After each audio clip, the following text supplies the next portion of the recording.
سلام دوستان، خوش آمدید به یک ویدیو دیگه. ما امروز میخوایم یک شوله جور کنیم. اینا مواد لازم: ماش، برنج، روغن کنجد، پیاز، گرجه، مصالحه دیگ، گوشت، دیگه گشنیج، زردچوبه، سیب. دوستان ماش باید 10 دقیقه پیش جوش بدید که نرم شود. مقدار لازم میذاریم روی روغن سرخ شود. مرغ ما سرخ شد میکشیم. مرغا رو در آوردیم، حالا پیاز رو میندازیم. پیاز ما یک کمی سرخ شد و گلابی شود. بانجان رومی رو میندازیم. بانجان رومی رو تراشک کردیم. اول از او خاطر راحت‌تر هستیم. شورش میدیم. از او مصالحه دیگه،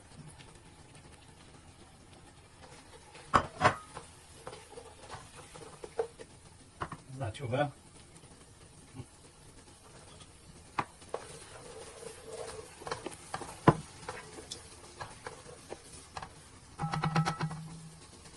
مرغا رو هم به سرش میندازیم که اینا خاکی شود، سرخ شود.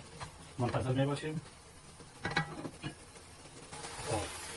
گوشت ما از مواد های کمی سرخ شد. حالا ماش رو میندازیم، آب میریزیم و مقدار لازم. خب باز برنج میریزیم. بنده این گوشت آب از برنج بالا باشه که نسوزه. کل چیزی رو ریختیم، یک چند دقیقه درش میبندیم دیگه منتظر باشیم.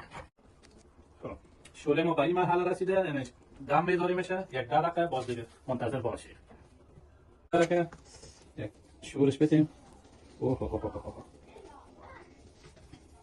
شوله دیگه خالی شده. شوله ما آماده شده دیگه. یک ماچ وطنی بیادن از خود قره‌باغ برام آوردین دیگه. نال یک تست میکنیم دور از دلتان. بسم الله. لایک کامنت یادتان نره. خوشمزه شده. منتظر ویدیوهای دیگه ما باشید.